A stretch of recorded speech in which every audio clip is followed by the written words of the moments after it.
Oh, it's awesome. I love You Were Never Really Here. That was my favorite movie Love that it. year. Yeah, I love it. Yep, I remember. I know these things. Okay. You're gonna have to bear with me a little bit here. We're gonna see where this is gonna go. I'm being serious. I'm not fucking around. We'll see. We'll see where it takes me. I'm not fucking around. I'm not. I've been thinking a lot about this. I'm a little nervous. It's okay. I'm actually not gonna talk about a movie here. My recommendation is not a movie today, and I hope that's okay. I've talked about not movies on this a few times. Well, this is bullshit. This is bullshit. Yeah, I know. I wanna. It's a tough thing. I don't know how much to like get into it because people, we've had fun in this episode so far and it's been funny. We've been having a good time. But I think a question I'm probably asked a lot in my life is like, who are your favorite directors? What's your favorite movie? All that stuff because I'm a movie guy. But there is something that influences me more than any director, more than any film ever, more than anything involved in the art form of film. And that is the music of a band called M83. Oh. And I'm doing this as my what are you listening to recommendation here because they came out with a new, I'm like shaking. Came out with a new album, Fantasy. And it was just, it was so good. It came out, earlier this year. I went to see them a few times and like, I live for this band. It's like a religious experience when I go. I love them. I love the frontman. His name is Anthony Gonzalez. Like the work that he has put out there has had more influence on me than any movie ever. And that's a really weird thing for me to admit. Every single screenplay I have written since I discovered his music was written with M83 playing in the background. Most every blog post I've written, a lot of the podcast outlines I do just in my day to day. And, I didn't know if he was going to have another album. He doesn't talk a lot. And then Fantasy drops and he released the first batch of songs and then he released for like a month and then the second batch of songs. And I was like just becoming obsessed with them. But, shortly I'm going to see them in Denver with our friend Dan, friend of the pod, Dan. And he has been wondering and asking like the way that you talk about them and feel about them, it's like they changed your life or saved your life. And you tell me like you cry when you listen to them. Like, how is this? I just don't understand. So then I've been thinking like, what's an easy way to explain this? Because the first time I put on Fantasy, track 4, Us and the Rest, like I was sobbing the first time I put it on. And even I'm listening to it and I'm like, this isn't sad music. It's like uplifting. It's got these big sweeping cinematic movements to it. And I'm sitting there going, why are you like happy crying listening to this music? Why do you go see them in concert by yourself and cry? Why do you go see them with your wife and cry and lose my mind? Let me be clear. Well, why do you go through all these emotions? And, I've talked about them on the podcast before a little bit, but this is crazy. Like July 2nd, 2010 was the first time I ever heard their music. I was at a July 4th house party with our friend Brent, and we're having a conversation and he's talking. And I hear this song come on from like the corner and it just goes.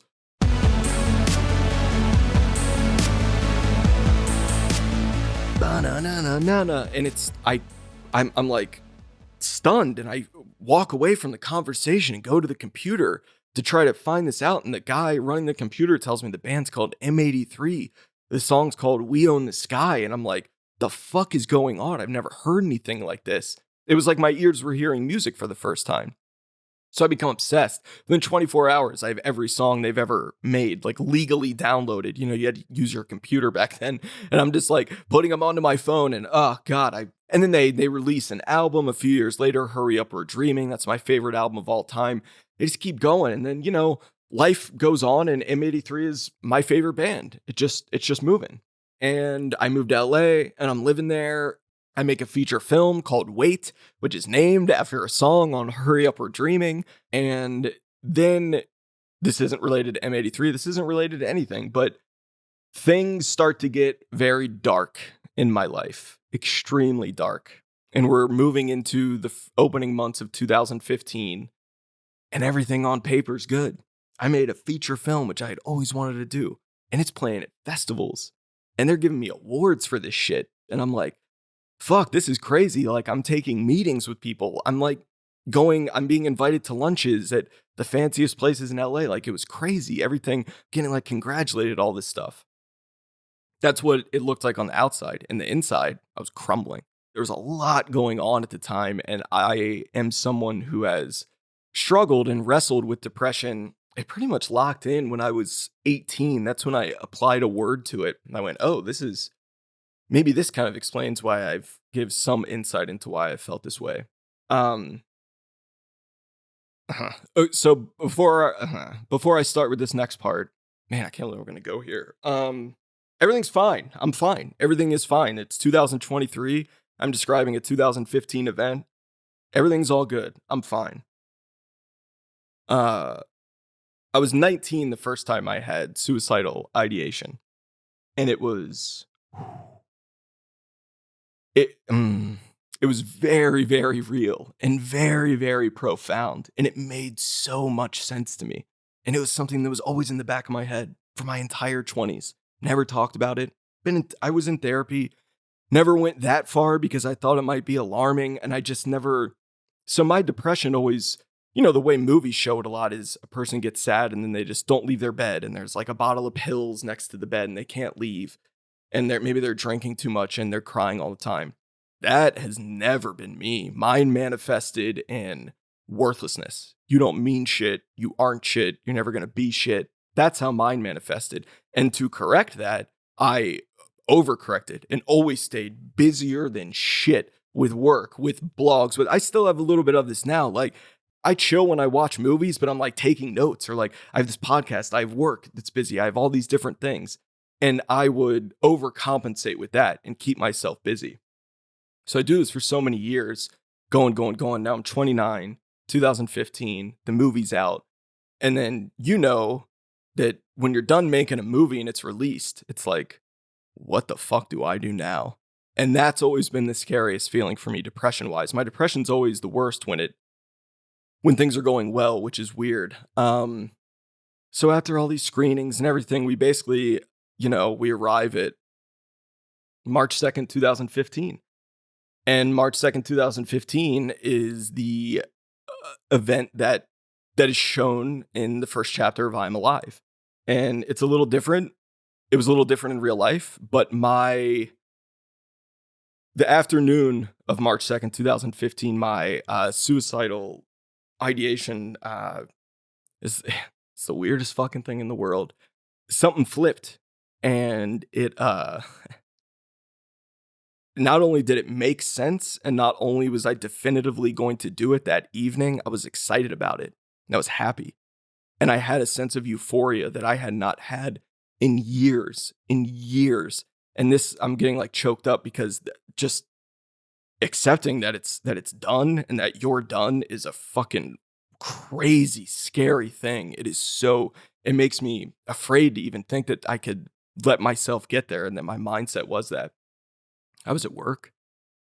I made the decision, and I, left work on time.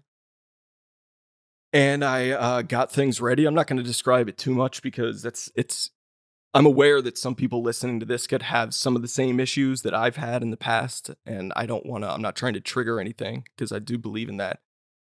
And I just remember sitting there and being like, is there anything else? And I'm right there. I'm like minutes or seconds away from this thing. I'm like right there.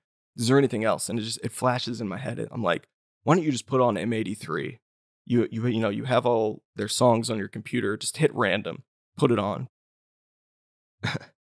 And then a song I've heard thousands of times, just thousands, and never really had any emotional significance to it, started playing, and all that ideation I had of harming myself evaporated. And I got so scared at how close I had come to doing this. And I just started sobbing and sobbing. And it was just a fucking song that triggered something within me of like, no, this song is making you feel something. This song is making you appreciate that you're alive. And that's enough to hold on right now, in this moment, right now. And that's all I needed. Now, the next day, I called a therapist. And the day after that, I was in very intense therapy, because I know, and still know today, that no one should ever bank on a band or a song for literally saving their life. It's not a healthy way to go through things. It's not. I have tools. I have resources now. I am medicated, which I'm not embarrassed at all to admit, because it gives me a chemical balance. I have you. I have my dad. I have my wife. I have resources now and tools to where, like, depression doesn't evaporate. It just doesn't. The reasons why it exists, you can get into all that stuff in therapy like I did. It's fine. It's something I have to deal with every day, and it's something that I have to manage every day. And it's not like everything went away on March 3rd, 2015, but I have the tools now. But that song by M83 in that moment saved my life, truly. And it made me so fucking happy that I was alive. So when I hear their music now, whether it's something old or new, or I was just seeing them with Allie in DC, we had great seats. And every time I see them, I've seen them 13 times, including one with you. And I've got 14 coming up. I pick one song, a different song every time, to not be losing my mind, not be screaming, not be doing anything. I just stare and look at the crowd, and I tell myself over and over and over that I am alive. And that is why I called that movie, why I called it that.